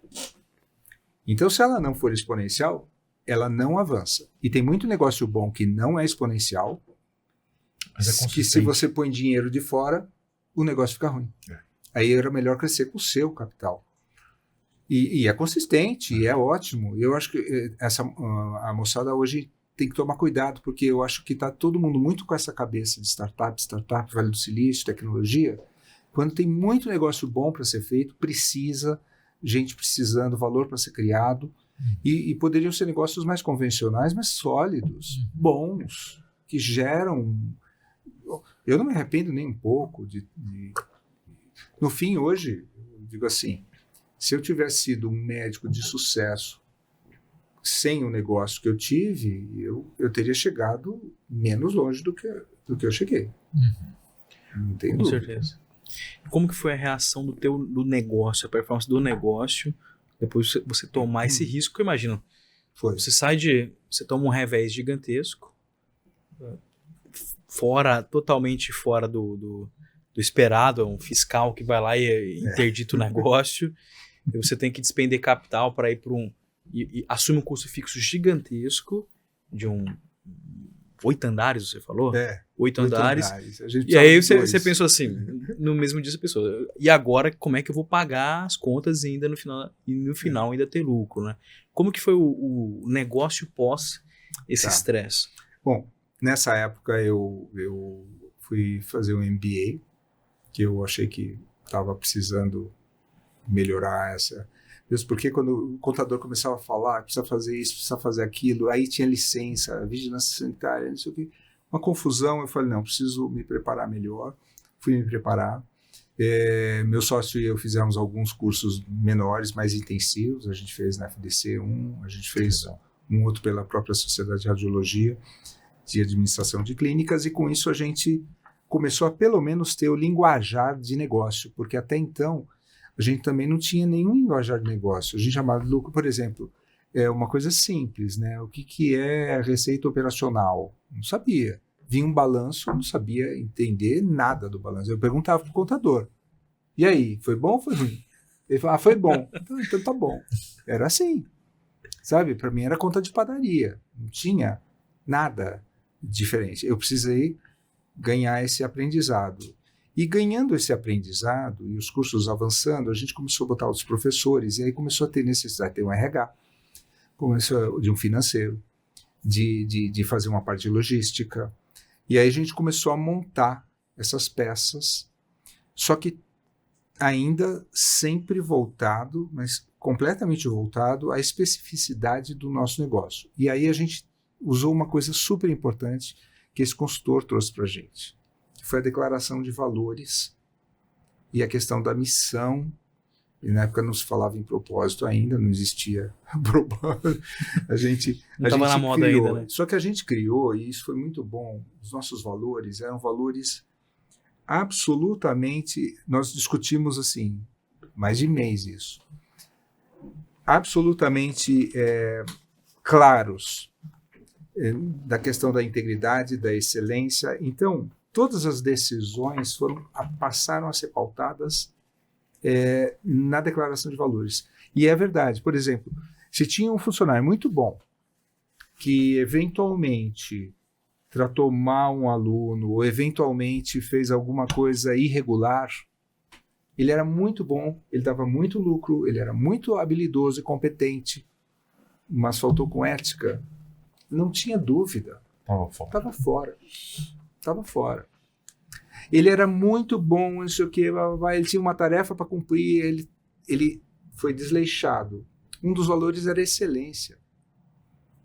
Está fora. Então, a declaração de valores é uma coisa que eu acho assim, é fundamental.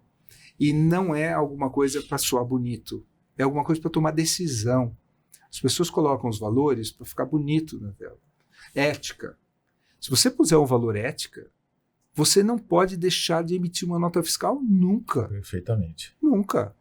Você sabe, você não pode fazer isso. É mais lícito você não colocar ética e não emitir a nota fiscal do que o contrário. Porque senão o valor não está servindo para nada. Então, a única razão, o único propósito de ter valores é você poder tomar decisões em conflitos. E isso ajudou muito a manter uma linha cultural dentro da empresa, onde os funcionários os empregados começaram a se identificar lá dentro. Não só porque acabava tendo um filtro, porque quem não se adaptava saía, mas porque também a gente começou a usar para entrar gente, olhando como ele se alinhava. E esse processo todo estava ligado à essência da empresa. Porque a empresa, nessa época, a gente criou um conceito de empresa que a gente passou para todos os empregados, que isso é fundamental quando a gente passa a ter mais do que, 15, 20 pessoas trabalhando. Se a gente não tiver uma coesão, um núcleo de coesão que aculture as pessoas em torno de você, você não consegue delegar nada. E a gente criou o conceito do que é o Cetros. O Cetros era uma roda de geração de valores. Então, o que é a essência? É, através de treinamentos de médicos, a gente vai gerar bem. Bem para quem? Para todo mundo. Então, é uma roda. Como ela funciona? Ela funciona assim. Todo mundo da empresa, gera treinamento para um médico. O médico sai treinado e encantado, tendo tido uma experiência que o permita que ele ache que a vida dele ficou diferente.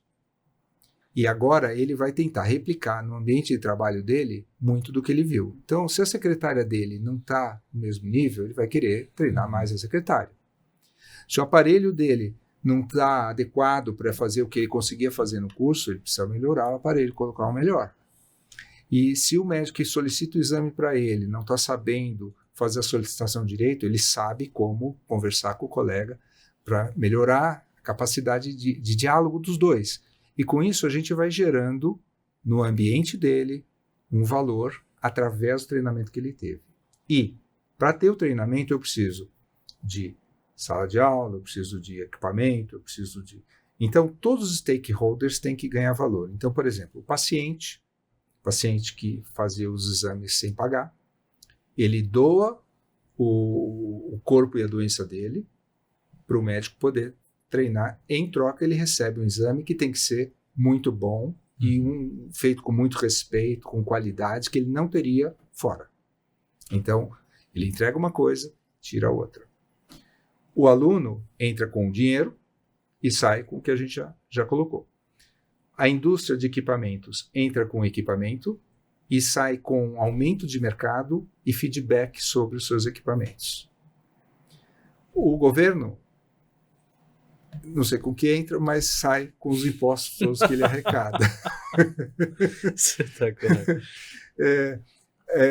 A gente ainda tem os funcionários. Os funcionários entram com o seu trabalho e saem com mais treinamento e com um senso de propósito muito grande por ter feito o bem.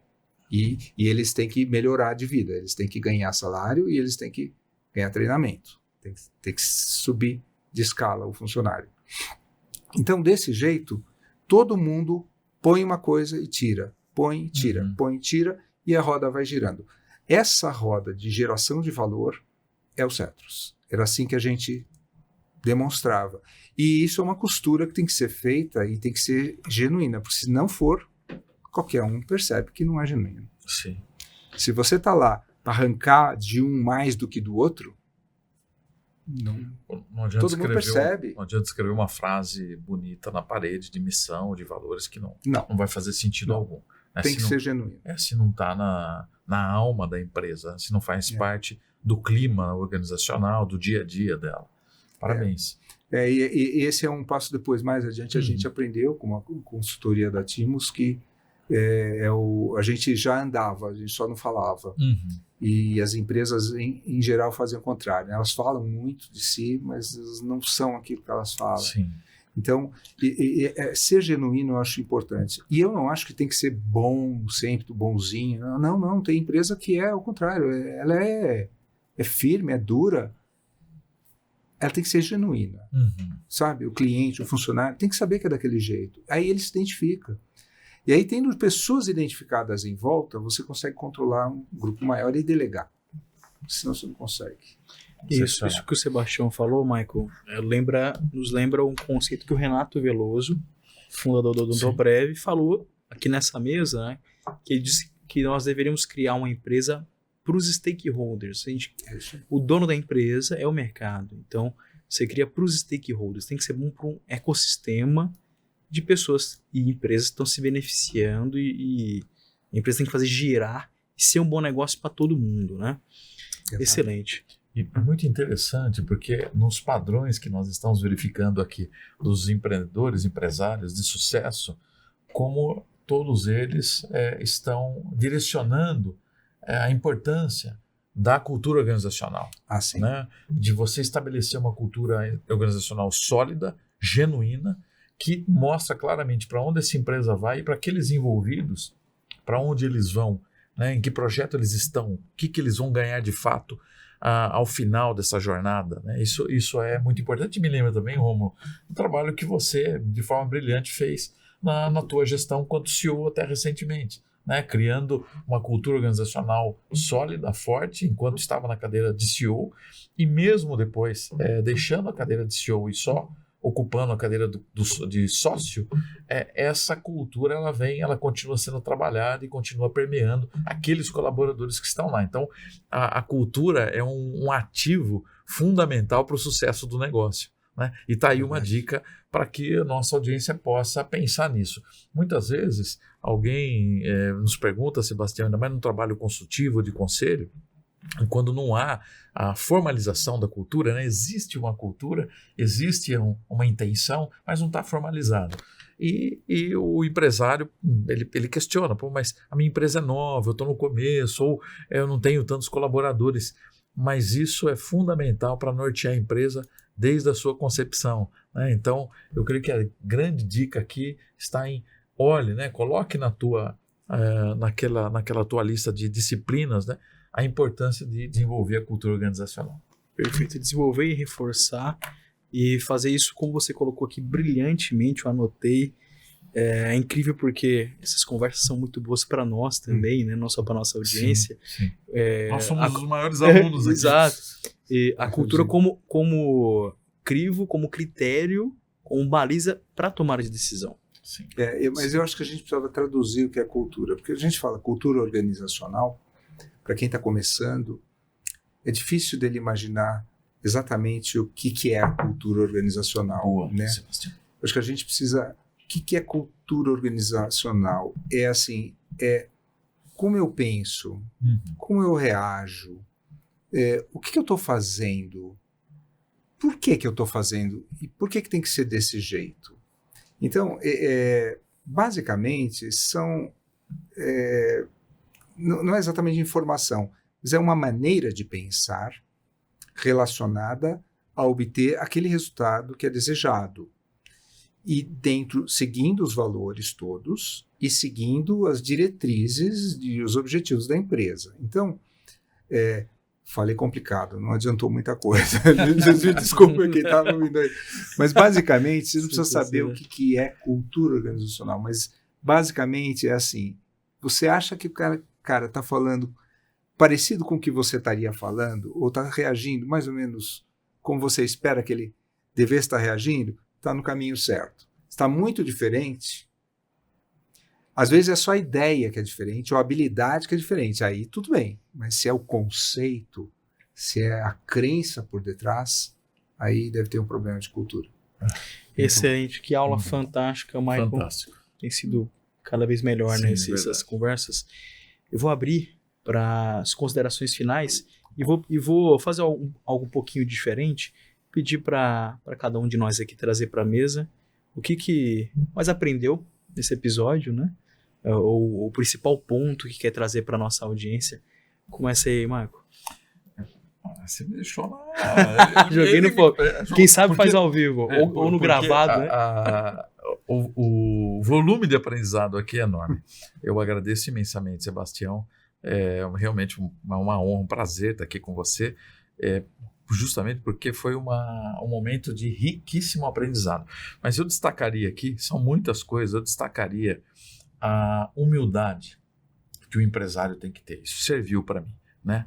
De entender que apesar de tanto preparo que você relatou aqui, em algum momento o Sebastião olhou para ele, para si, olhou para o sócio e disse, que eu anotei aqui, o problema somos nós.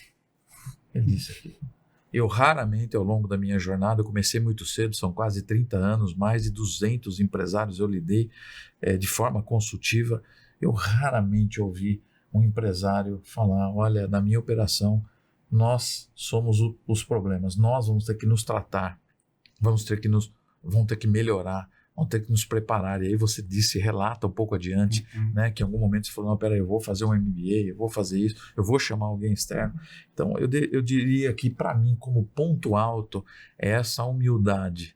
Apesar do crescimento, apesar do estágio em que chegaram, que pode chegar um empresário, o reconhecer que nós não sabemos o suficiente, que nós temos que a nossa vida, a nossa jornada é uma jornada de aprendizado, né, de contar com outras pessoas e outros conhecimentos. Parabéns, tá? Além de tudo, por essa humildade, viu? E obrigado mais uma vez. Bom, eu não me achei nada humilde, viu? Mas você falando, eu agradeço. Mas foi um prazer enorme estar aqui com vocês. Eu realmente acho que essa ideia de vocês é extremamente importante, ainda mais porque nós médicos não tivemos essa oportunidade de aprender isso na faculdade. E tem muita gente aí que podia estar fazendo mais coisa ainda, desenvolvendo mais. Eu acho que esse tipo de de atitude que vocês têm com esse tipo de esforço, vocês estão se esforçando muito para isso, gera essa oportunidade. E eu me sinto muito feliz de estar aqui. Só não posso deixar de acabar rapidinho a história, né? Porque senão o pessoal fica sem a história. Em 2018, eu e meus sócios estávamos mais velhos, entramos numa zona de conforto, estava tudo maravilhoso, estava com um EBITDA muito bom, ganhando bastante dinheiro, tudo tranquilo, praticamente sem trabalhar mais. A gente fala sem trabalhar, não, mas não existe isso, né? Mas para os parâmetros de empresário, a gente estava absolutamente tranquilo, bateu um medo, não pode, está algo errado. E aí a gente começou a trabalhar a sucessão, instalamos um conselho, profissionalizamos todos os cargos da empresa, criamos médicos que nos substituíram na formação de novos cursos e vendemos a empresa. E hoje ela segue com uma turma mais jovem aí, tocando a vida nesse novo mercado, que é um mercado de médicos que eu não conheço. Não faço parte dessa geração. Então é isso. Esse é o ponto final. Agora eu estou aposentado. Sensacional. Sebastião, a venda de um negócio é a realização de um empresário, não só pelo aspecto transacional, né, do financeiro, mas também porque você criou algo que é um organismo vivo que independe de você. É como um pai que cria um filho que vai traçar a trajetória de uma maneira independente, mas isso mostra a qualidade do empreendedor, né? Imagina, se você não conseguisse, ninguém interessado por comprar, ou não conseguisse fazer sucessão, enfim, né? Ninguém de nós aqui é eterno e vai trabalhar para sempre, né? Então, está muito claro aí o propósito, o impacto. Que longevidade. Vai dar longevidade e aquilo que você criou, o fundamento, ele é preservado, né? Dentro do negócio. A ideia é exatamente essa. A gente percebeu que estava fazendo mal, não ia crescer mais com a gente, precisava de sangue novo. Melhor coisa a fazer essa hora é recolher o cavalinho, passar a bola. Mas deixar o legado, né? Ficou legado. E eu sou muito orgulhoso dele e de ver a trajetória. Acho que o pessoal está mandando bem. E quantas famílias, né, foram impactadas também, se aposentaram na sua jornada, mas foram impactadas por aquilo que elas aprenderam numa instituição séria, né, que levou para o negócio uma experiência também de vida, de caráter, de formação de pessoas. Isso é algo maravilhoso. Esse é o papel, esse é o motivo de um empresário existir. Ele transforma a sociedade quando ele entende isso. Então, parabéns por essa construção. Espetacular. E para mim, eu já esperava que fosse muito bom, mas foi ainda melhor, né, do que nós esperávamos pela qualidade dos insights, e são muitos ensinamentos. Para mim sempre é um grande aprendizado, Sebastião, porque quando eu venho para São Paulo, eu estava contando para você, né? Sim. Para fazer neurocirurgia. Saio durante a residência, né? Meu pai não se conforma, né? Com isso eu brinco. Eu ligo meu pai e falo, pai, eu larguei mesmo a residência, mas eu te prometo que eu vou dar certo como empresário. Menino, volta lá e pede perdão. E não dá, agora não dá mais, pai. Agora não tem como. Se eu voltar lá, não vai dar certo. Eu tive que traçar uma trajetória de realmente bateção de cabeça, né? Tenta uma coisa, não dá certo, tenta outra. E na saúde, nós ainda, até o Audazes surgir, né, nós temos pouco acesso às histórias de empreendedores da saúde.